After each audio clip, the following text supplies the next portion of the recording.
Ayun mga kababayan, yung experience po namin from Pangasinan to Makati. And then pagpahinga natin sa Makati, alis wala ng tulugan ng team. Malis po tayo ng madaling araw. Pabiyahe naman ng Quezon Province. Yun. Tuloy-tuloy yan. Kain lang po yung pahinga kumbaga. Halos walang tulog. Pero siyempre, kaya naman kahit papaano. Pero yung nga lang, pagod. Hanggang dumakadiretso tayo ng bayan ng Bicol. Pero bago po tayo makapunta ng Bicol, may mga karating bayan, lugar dyan sa may Quezon Province. Kaya sa lahat ng natulungan ni Daddy Frankie dyan sa may Quezon Province, shout out po sa inyong lahat. At syempre, lahat ng taga Quezon Province, shout out din po sa inyong lahat. At lalo na rin dito sa may Bicol region, mga nadaanan po namin.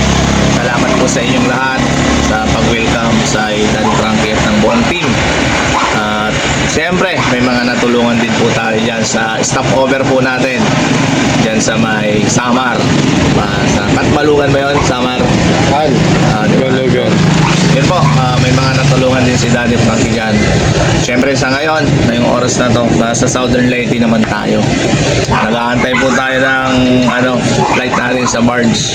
Sasakay natin sa Ruro yung mga sasakyan natin. Siyempre, mga pupuntahan na po namin dyan. Nakita-kits po tayo bukas. No? Pero dito, bago po kami umalis kanina, nag-ikot-ikot pa muna kami sa Southern Leyte. Siyempre kasama natin, piloto natin. Si Kwerski naman. Teka lang. Pagod? Paano?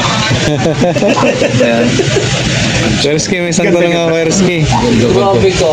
Ganda-ganda ng aura ko. Grabe ka. Grabe ka sa pano. Ang haba ng hair mo. Shout out ko pala si Cap. Noodles. Pagod, syempre. Tabangan niyo kami sa iba't ibang lugar dyan sa may Mindanao. Mindanao tayo ba? Ata? Sige, abangan niyo kami. Team Daddy Frank. Banggitin mo yung mga nadaanan natin. Kaya Jay, sa experience biyahe. Si Pira, kamusta biyahe? Ang haba na sinabi. Pagod lang o hindi ang sagot. So yun mga kababayan, nakwenta na rin naman ni Boss Tax. So yun, goods pa rin naman ang team. At tuloy-tuloy lang ang pagtulong ng ating founder na si Daddy Frankie Official sa kanyang Facebook page at Daddy Frankie sa kanyang YouTube channel. Kaya abang-abangan niyo po kung saan iikot ang buong team Daddy Frankie. Thank you. Kuya Rab, sa yung biyahe. Bye-bye. Si Kuya Rab, hindi siya napagod na. Hindi siya napagod. Tulog yan sa daan. Oh, yun no, mga kababayan, no. So, all the way from Pangasinan down to Makati hanggang sa makarating tayo ng Laguna, ng Batangas, ng Quezon, isa-isa ng bayan-bayan. ng Quezon. Nasunod ng Quezon. Ng Long form na yan. Ng 5 minutes to 5 minutes. Ha? Rizal. Wala, ng Bicol, ng Albay, ng Bicol is Albay. ng Samar ka mo na. ng Camarines Sur, Camarines Norte, tsaka ng Sorsogon City hanggang papuntang Matnog. Kaya ang haba nung dinaanan namin mga kababayan. So isa lang yung explanation sa lahat ng mga nangyayari ngayon. Sarap ng tulog mo. Pagod. Pero hindi kami mapapagod mga kababayan sa pagtulong sa ating mga kababayan na kailangan dyan. So hintayin nyo kami dyan sa Mindanao mga kababayan, no? Team Daddy Frankie po, kasama po si Boss Tax, si Kuya Rizky, si KJ27 TV, si Kuya Sam, si Kuya Chano, si Kuya Jesse, tsaka syempre yung mga naiwan natin sa sa Northern Luzon, si Aling Rochelle at saka si Boss JB Vlog. So ayun mga kababayan, si Dads nandyan, nakita ko, sabi ko Daddy Frankie Official. Anong pinagkaiba ng sardinas sa Luzon sa Bisaya? Masariwa po yung sardinas dito sa sa Bisaya na po, kasi yung isda dito pag binuksan mo yung lata gumagalaw pa, Sariwa pa. yung sariwa pa.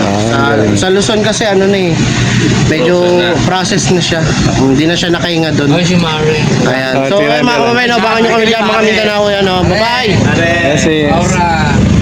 Uy, kumusta ang biyahe naman? Ito na nga. Kumukulo dyan. So yun, hintay ko lang yung alis na rin kami. Hintay ko lang painitin yung sinigang. Tsaka one rice. So yun mga kababayan, medyo kakaligo lang ng team. Ito, fresh na fresh. Kakatoothbrush lang. Baliktad. Kaninang 8 hours. Bakla kitang-kita, oh, fresh. Freshness, ganyan. Nakatago ka sa sombrero mo ha. Para hindi hagardo. So, papunta kami Mindanao ngayon mga kababayan. So, kita-kita po tayo. Ayun mga kababayan, papunta po kami ng Mindanao. So, kita-kita po tayong lahat doon. So, sa mga sumusubaybay sa amin sa Mindanao, maraming salamat po. So, soon, magkikita po tayong lahat. May meet and greet po kami doon sa SM. May trivia tayo. Anong pinagkaiba ng kulay ng langgam sa Luzon at sa Bisaya? Ano to na? Ayan, kay Kuya JC na.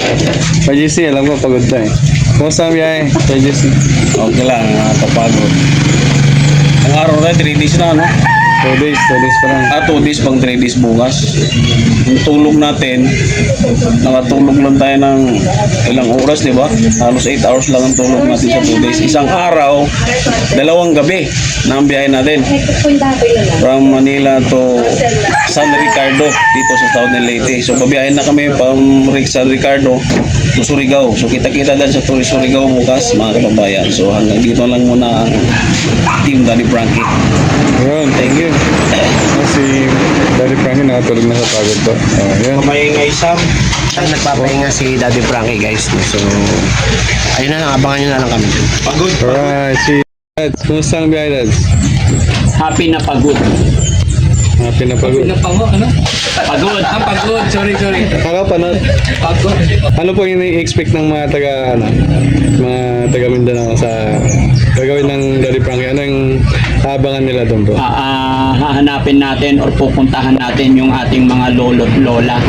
Yung mga kababayan natin na may hirap. Siyempre, gusto ko rin na makita ng mga viewers natin, especially mga tagapanood natin, gusto ko rin ipakita na ang Team Daddy Frankie ay hindi lang sa Pangasinan. Although nakarating na kami ng Aklan, Iloilo, Capiz, di ba? Marami na kami nakapuntahan. Pero itong Surigao hindi ko pa to napuntahan, no?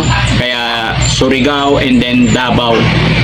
Kaya gusto ko makita or mamit din. Actually, mula pag-alis namin sa Pangasinan hanggang makarating dito, marami na tayong namit na mga viewers natin, mga taga-suporta natin. Kaya kahit pagod, kahit medyo mahirap, medyo bawi din. Kumbaga, masaya, di ba? Kaya happy na pagod, no? At saka sana i-guide kami ni God, ituro niya tayo sa mga taong karapat dapat tulungan, no? Meron kaming itutulong na dala pero kunti lang, tignan na lang natin kung anong pwede. Pero gagawin ng Team Daddy Frankie ang lahat ng makakaya para makatulong, mapagpasaya tayo, di ba? Kaya kita-kits po tayo mga kababayan. Siyempre, ako'y maglalambing sa inyong lahat. Paki-share ang video ito, paki-support ang buong Team Daddy Frankie. At baka hindi pa kayo support sa Daddy Frankie Official, please support. God bless po.